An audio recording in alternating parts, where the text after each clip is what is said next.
ളിയെ കാണാതായി. പല്ലര സ്വദേശി സുദേവനെയാണ് കാണാതായത്. തോട്ടപ്പള്ളി പൊഴിയിൽ നിന്നും രാവിലെ പോയ പമ്പ ഗണപതി എന്ന വള്ളം മറിഞ്ഞാണ് അപകടമുണ്ടായത്. വള്ളത്തിലുണ്ടായ 2 പേർക്ക് പരിക്കേറ്റു.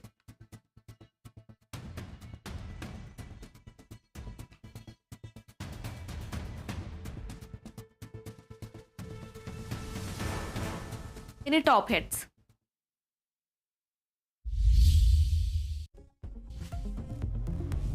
ഭാരതാംബ വിവാദത്തിൽ ഗവർണറെ വിമർശിച്ചും വിദ്യാഭ്യാസ മന്ത്രിയെ പുകഴ്ത്തിയും ദേശാഭിമാനി.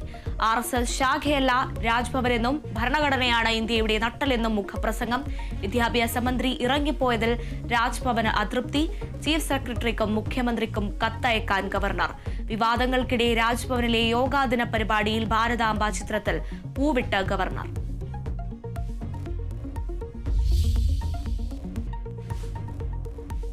ഇസ്രയേൽ ആക്രമണം അവസാനിപ്പിക്കാതെ ആണവ ചർച്ച പുനരാരംഭിക്കില്ലെന്ന് ഇറാൻ. ആണവ ഗവേഷണം സമാധാനപരമായ ആവശ്യങ്ങൾക്ക് മാത്രമെന്ന് വിദേശകാര്യമന്ത്രി അബ്ബാസ് അരാഗ്ചി. യൂറോപ്യൻ യൂണിയനുമായി ചർച്ചയ്ക്ക് തയ്യാറെന്നും ഇറാനും യൂറോപ്യൻ യൂണിയനുമായുള്ള ചർച്ച ഗുണം ചെയ്യില്ലെന്ന് ട്രംപ്.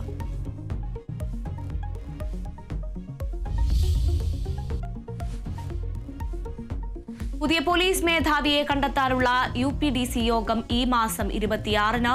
അന്തിമ പട്ടികയിൽ 6 പേർ. 3 അംഗ ചുരുക്കപ്പട്ടിക തയ്യാറാക്കും. ADGPമാരെ പരിഗണനാ പട്ടികയിൽ ഉൾപ്പെടുത്തണമെന്ന സംസ്ഥാനത്തിന്റെ ആവശ്യത്തിൽ തീരുമാനമായില്ല.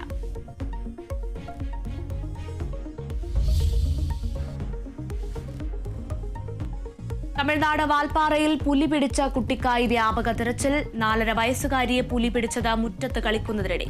തേയിലത്തോട്ടത്തിൽ പതുങ്ങിയിരുന്ന പുലി കുട്ടിയെ കടിച്ചുകൊണ്ടു പോവുകയായിരുന്നുവെന്ന് അമ്മയുടെ മൊഴി.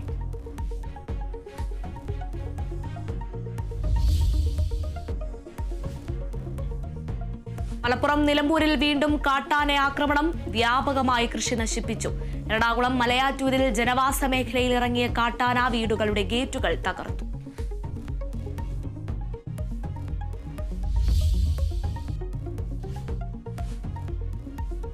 അന്താരാഷ്ട്ര യോഗാ ദിനം ആചരിച്ച രാജ്യം. വിശാഖപട്ടണത്ത് യോഗാ സംഗമം നയിച്ച പ്രധാനമന്ത്രി.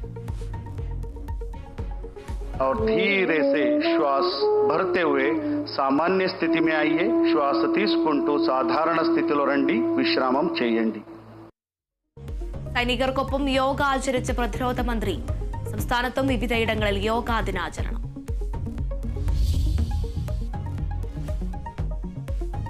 പാരീസ് ഡയമണ്ട് ലീഗിൽ ഇന്ത്യയുടെ നീരജ് ചോപ്ര ചാമ്പ്യൻ. ജാവലിൻ ത്രോയിൽ 88.16 മീറ്റർ ദൂരം കൈവരിച്ചു.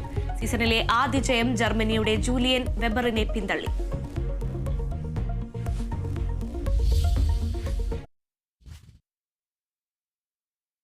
രാജ്യങ്ങളിലെ വിദേശകാര്യമന്ത്രിമാർ, യൂറോപ്യൻ യൂണിയന്റെ ഉന്നത പ്രതിനിധി എന്നിവരുമായി ജനീവയിൽ വച്ചായിരുന്നു ചർച്ച. മേഖലയിൽ